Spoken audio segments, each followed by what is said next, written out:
ಏನೂ ಬೇಡ, ಅಡುಗೆ ಸೋಡಾ ಬೇಡ, ಯಾವುದೇ ರೀತಿ ಉದ್ದಿನಬೇಳೆ ಬೇಡ, ಬೆಳಗ್ಗೆ ತನಕ ನೆನೆಸಿಡೋದು ಬೇಡ. ಸಾಫ್ಟ್ ಆದಂಥ ಹೂವಿನಂಥ ಮೃದುವಾದ ಈ ಅವಲಕ್ಕಿ ಇಡ್ಲಿನ ನೀವು ತುಂಬಾ ಟೇಸ್ಟಿಯಾಗಿ ಮನೆಯಲ್ಲೇ ಮಾಡ್ಬೋದು. ತುಂಬ ಕ್ವಿಕ್ಕಾಗಿ ಅವಲಕ್ಕಿ ಇಡ್ಲಿನ ಯಾವ ಥರ ಮಾಡೋದಂತ ನಾನು ನಿಮಗೆ ತೋರಿಸ್ಕೊಡ್ತಾ ಹೋಗ್ತೀನಿ. ನಮಸ್ಕಾರ ಸ್ನೇಹಿತರೆ, ಸ್ವಾಗತ ನಮ್ಮ ಕೈ ರುಚಿ ಚಾನಲ್ಗೆ. ಇಂದು ನಾನು ತುಂಬ ವಿಶೇಷವಾಗಿ ಅವಲಕ್ಕಿಯಿಂದ ಈ ರೀತಿಯಾಗಿ ನೀವು ಸಾಫ್ಟ್ ಆದಂಥ ಇಡ್ಲಿನ ಮರಿಬೋದು. ವಾರದಲ್ಲಿ 3ರಿಂದ 4 ಬಾರಿ ನೀವು ಇದನ್ನೇ ಮಾಡ್ಕೊಂಡು ತಿಂತೀರಾ. ಅಷ್ಟು ಸಾಫ್ಟಾಗಿ ಅವಲಕ್ಕಿಯಿಂದ ಇಡ್ಲಿನ ಮಾಡ್ಬೋದು. ಬನ್ನಿ ನೋಡೋಣ. ಮೊದಲಿಗೆ ಒಂದು ಮಿಕ್ಸಿಂಗ್ ಬೌಲ್ಗೆ ನಾನೀಗ 3 ಕಪ್ ಆಗುವಷ್ಟು ಇಡ್ಲಿ ರವೆಯನ್ನು ತೊಗೊಳ್ತಾ ಇದ್ದೀನಿ. ಸೂಜಿ ರವೆ ಅಲ್ಲ, ಇಡ್ಲಿ ರವೆಯನ್ನು ತೊಗೊಳ್ತಾ ಇದ್ದೀನಿ. ಈ 3 ಕಪ್ ಅಳತೆಯಿಂದ ಒಂದು 5ರಿಂದ 6 ಜನಕ್ಕಾಗುವಷ್ಟು ನಾನು ಇಡ್ಲಿಯನ್ನು ಮಾಡ್ಕೊಳ್ತಾ ಇದ್ದೀನಿ. 2 ಕಪ್ ಆಗುವಷ್ಟು ನೀವೇನಾದರೂ ರವೆಯನ್ನು ತೊಗೊಂಡ್ರೆ 3 ಮಾಡ್ಬೋದು. ಒಂದು 3 ಕಪ್ ಏನಾದರೂ ರವೆ ತೊಗೊಂಡ್ರೆ ಒಂದು 4ರಿಂದ 5 ಜನಕ್ಕೆ ನೀವು ಇಡ್ಲಿಯನ್ನು ಮಾಡ್ಬೋದು. ಸ್ನೇಹಿತರೆ, ಈಗ ನಾನು ರವೆಯನ್ನು ಚೆನ್ನಾಗಿ ತೊಳ್ಕೊಳ್ತಾ ಇದ್ದೀನಿ. ಸಾಮಾನ್ಯವಾಗಿ ನೀರನ್ನು ಹಾಕ್ಕೊಂಡು ರವೆಯನ್ನು ಚೆನ್ನಾಗಿ ತೊಳ್ಕೊಳ್ಬೇಕಾಗುತ್ತೆ. ತುಂಬ ಚೆನ್ನಾಗಿ ನಮಗೆ ಇಡ್ಲಿ ಫುಲ್ ವೈಟಾಗಿ ಬರಬೇಕು ಅಂದರೆ ನೀವು ರವೆಯನ್ನು ಒಂದು 3 ಸಲ ಆದರೂ ಕಂಪಲ್ಸರಿಯಾಗಿ ತೊಳ್ಕೊಳ್ಬೇಕಾಗುತ್ತೆ. ನಾನು ಈ ಥರ ನೀರನ್ನು ಹಾಕ್ಕೊಂಡು ಈ ಥರ ರವೆನ ಚೆನ್ನಾಗಿ ಮಿಕ್ಸ್ ಮಾಡಿಕೊಂಡು ನಿಮಗೆ ಒಂದು ಸಲ ಮಾತ್ರ ನಾನು ತೋರಿಸಿದ್ದೀನಿ. ಬಟ್ ನಾನು ಕಂಪ್ಲೀಟಾಗಿ 3 ಸಲ ರವೆಯನ್ನು ತೊಳೆದು 4ನೇ ಸಲಕ್ಕೆ ನೀರು ಹಾಕಿ ನೆನೆಸ್ತಾ ಇದ್ದೀನಿ. ನೀವೀಗ ನೋಡ್ತಿರ್ಬೋದು, ನಾನೀಗ ಒಂದು 2 ನಿಮಿಷ ಈ ಥರ ರವೆ ಎಲ್ಲ ಚೆನ್ನಾಗಿ ಕೈ ಆಡಿಸ್ತಾ ಇದ್ದೀನಿ. 3 ಸಲ ಕ್ಲೀನಾಗಿ ತೊಳ್ಕೊಂಡಾದ್ಮೇಲೆ 4ನೇ ಸಲಕ್ಕೆ ನಾನು ನೀರನ್ನು ಹಾಕಿ ರವೆಯನ್ನು ಕಂಪ್ಲೀಟಾಗಿ ನೆನೆಸ್ತಾ ಇದ್ದೀನಿ. ಸ್ನೇಹಿತರೆ, ನಿಮಗೇನಾದರೂ ಸಮಯ ಇದ್ದರೆ ಅರ್ಧ ಗಂಟೆ ಚೆನ್ನಾಗಿ ರವೆಯನ್ನು ನೆನೆಸಿ ಇನ್ನೂ ಸಾಫ್ಟಾಗಿ ಬರುತ್ತೆ. ಸಮಯ ಇಲ್ಲ ಅನ್ನೋರು 15 ನಿಮಿಷ ನೀರನ್ನು ಹಾಕಿ ರವೆಯನ್ನು ನೆನೆಯಲಿಕ್ಕೆ ಸೈಡ್ಗಿಡಿ. ನೆಕ್ಸ್ಟ್ ಇನ್ನೊಂದು ಮಿಕ್ಸಿಂಗ್ ಬೌಲ್ನ ತೊಗೊಳ್ಳಿ. 3 ಕಪ್ ಆಗುವಷ್ಟು ಸೂಜಿ ರವೆಗೆ ನಾನೀಗ 1.5 ಕಪ್ ಆಗುವಷ್ಟು ಅವಲಕ್ಕಿಯನ್ನು ತೊಗೊಳ್ತಾ ಇದ್ದೀನಿ. ಮಾಮೂಲಿಯಾಗಿ ನೀವು ಟಿಫನ್ಗೆ ಮಾಡ್ತಿರಲ್ವ ಅವಲಕ್ಕಿ, ಅದನ್ನು ತೊಗೊಳ್ತಾ ಇದ್ದೀನಿ.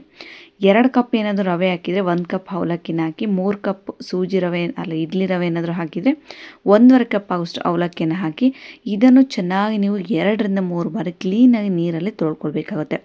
ಅವಲಕ್ಕಿಲಿ ಸ್ವಲ್ಪ ಡಸ್ಟ್ ಜಾಸ್ತಿ ಇರುತ್ತೆ. ಆ ಕಾರಣಕ್ಕಾಗಿ ನಾನು 3 ಸಲ ಕ್ಲೀನಾಗಿ ಅವಲಕ್ಕಿನ ತೊಳೆದುಕೊಂಡು 4ನೇ ಸಲಕ್ಕೆ ನೀರನ್ನು ಹಾಕಿ ನೆನೆಸ್ತಾ ಇದ್ದೀನಿ. ರವೆಯನ್ನು ಎಷ್ಟು ಹೊತ್ತು ನೆನೆಸ್ತೀರೋ ಅವಲಕ್ಕಿನ ನೀವು ಅಷ್ಟೇ ಹೊತ್ತು ನೆನೆಸ್ಕೊಳ್ಬೇಕಾಗುತ್ತೆ. ಯಾಕೆಂದರೆ ಅವಲಕ್ಕಿ ತುಂಬ ಸಾಫ್ಟ್ ಆದಾಗ ನಮಗೆ ಇಡ್ಲಿ ಕೂಡ ತುಂಬ ಸಾಫ್ಟಾಗಿ ಬರುತ್ತೆ. ನೀವೀಗ ನೋಡ್ತಿರ್ಬೋದು, ನಾನೀಗ ಅದು ಮುಳುಗುವಷ್ಟು ನೀರನ್ನು ಹಾಕ್ಕೊಂಡಿದ್ದೀನಿ. ಅರ್ಧ ಗಂಟೆ ಆದಮೇಲೆ ನಾನೀಗ ಅದನ್ನು ನೋಡ್ತಾ ಇದ್ದೀನಿ. ನೀರು ಸಂಪೂರ್ಣವಾಗಿ ಹೀರ್ಕೊಂಡಿದೆ. ಒಂದು 20% ಮಾತ್ರ ನೀರು ಹಾಗೇ ಇದೆ. ನಾವೀಗ ಸ್ಮ್ಯಾಶ್ ಮಾಡಿದ ತಕ್ಷಣ ಅದು ಚೆನ್ನಾಗಿ ಅನ್ನ ಯಾವ ಥರ ಮೆತ್ತಗಾಗುತ್ತೋ ಆ ಥರ ಮೆತ್ತಗಾಗಿರಬೇಕು. ಈಗ ನಾನು ಏನು ಮಾಡ್ತಾ ಇದ್ದೀನಿ ಅಂದರೆ ಅವಲಕ್ಕಿಯಲ್ಲಿರುವಂಥ ಎಕ್ಸ್ಟ್ರಾ ನೀರನ್ನೆಲ್ಲ ಸ್ಕ್ವೀಸ್ ಮಾಡಿಕೊಂಡು ಒಂದು ಮಿಕ್ಸಿ ಜಾರ್ಗೆ ಹಾಕ್ಕೊಳ್ತಾ ಇದ್ದೀನಿ. 3 ಕಪ್ ಆಗುವಷ್ಟು ಇಡ್ಲಿ ರವೆ, 1.5 ಕಪ್ ಆಗುವಷ್ಟು ಅವಲಕ್ಕಿ, 1 ಕಪ್ ಆಗುವಷ್ಟು ಈಗ ಮೊಸರನ್ನು ತೊಗೊಳ್ಬೇಕಾಗುತ್ತೆ. ಸಾಧ್ಯದಷ್ಟು ಗಟ್ಟಿ ಮೊಸರನ್ನೇ ತೊಗೊಳ್ಳಿ. ಫಸ್ಟ್ಗೆ ನಾನು ಒಂದು ರೌಂಡಲ್ಲಿ ಸ್ವಲ್ಪ ಅವಲಕ್ಕಿನ ಹಾಕ್ಕೊಂಡು ಅರ್ಧ ಮೊಸರನ್ನು ಹಾಕ್ಕೊಳ್ತಾ ಇದ್ದೀನಿ. ನೆಕ್ಸ್ಟ್ ಇನ್ನೂ ಸ್ವಲ್ಪ ಉಳ್ಕಿದಂಥ ಅವಲಕ್ಕಿಗೆ ಇನ್ನೂ ಸ್ವಲ್ಪ ಉಳ್ಕಿದಂಥ ಮೊಸರನ್ನು ಹಾಕಿ ಗ್ರೈಂಡ್ನ ಮಾಡ್ಕೊಂಡು ಬರಬೇಕು.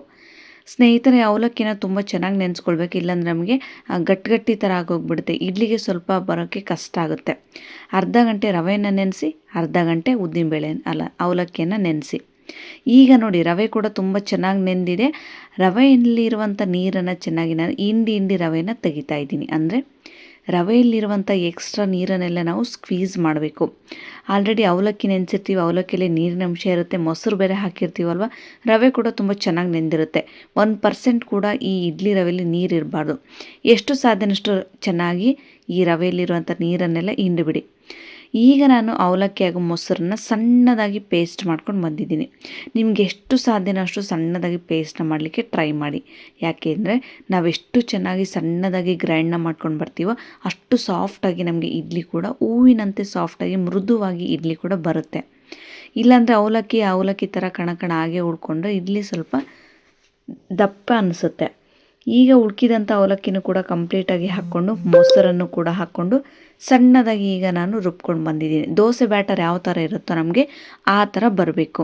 ನೋಡಿ ಎಷ್ಟು ಚೆನ್ನಾಗಿ ಅವಲಕ್ಕಿ ಮೊಸರು ನಾನು ಗ್ರೈಂಡ್ ಮಾಡ್ಕೊಂಡು ಬಂದಿದ್ದೀನಿ ಅಂದರೆ ಸೇಮ್ ನಮಗೆ ಅಕ್ಕಿ ನೆನೆಸಿ ಉದ್ದಿನಬೇಳೆ ನೆನೆಸಿ ಗ್ರೈಂಡ್ ಮಾಡ್ಕೊಂಡಿರ್ತೀವಲ್ವ, ಬ್ಯಾಟರ್ ಥರ ಇದೆ. ಇಷ್ಟ ಆಗಬೇಕು ಸ್ನೇಹಿತರೆ. ನಾನು ಯಾವುದೇ ರೀತಿ ನೀರನ್ನು ಹಾಕ್ಕೊಂಡಿಲ್ಲ, ಬರೀ ಮೊಸರು ಅವಲಕ್ಕಿ ಜೊತೆ ಈ ಇಡ್ಲಿ ರವೆನ ಕಲಿಸ್ಕೊಳ್ತಾ ಇದ್ದೀನಿ. ನೀವು ನೋಡ್ತಿರ್ಬೋದು, ಅದು ಆಲ್ರೆಡಿ ನೀರು ಬಿಡ್ತಾ ಇಡ್ಲಿ ಬ್ಯಾಟರ್ ಯಾವ ಥರ ಆಗುತ್ತೋ ಸೇಮ್ ಅದೇ ಥರ ಆಗುತ್ತೆ. ನೀವು ನೀರನ್ನು ಹಾಕಿ ರುಬ್ಬೋ ನೆಸೆಸಿಟಿ ಇಲ್ಲ. ತುಂಬ ಚೆನ್ನಾಗಿ ಇದನ್ನು ಕೈ ಆಡಬೇಕು. ನಾವು ಕೈಯಾಡೋ ಮೆಥಡಲ್ಲೂ ಕೂಡ ಇಡ್ಲಿ ಬರುತ್ತೆ. ಅಂದರೆ ತುಂಬ ಸಾಫ್ಟಾಗಿ ನಮಗೆ ಉಬ್ಬುವಂಥ ಫ್ಲಫಿಯಾಗಿ ಇಡ್ಲಿ ಬೇಕು ಅಂದರೆ ಒಂದು 3 ನಿಮಿಷ ಕಂಟಿನ್ಯೂಸ್ ಆಗಿ ನೀವು ಇದನ್ನು ಮಿಕ್ಸ್ ಮಾಡ್ತಾ ಬರಬೇಕು. ನಮಗೆ ನಿಧಾನವಾಗಿ ಮಿಕ್ಸ್ ಮಾಡ್ತಾ ಮಾಡ್ತಾ ಮಾಡ್ತಾ ಬಬಲ್ಸ್ ಎಲ್ಲ ಬರಬೇಕು. ಹಂಗಾದಾಗ ಮಾತ್ರ ನಮಗೆ ಸಾಫ್ಟಾಗಿ ಇಡ್ಲಿ ಬರಲಿಕ್ಕೆ 90% ಸಿಗುತ್ತೆ.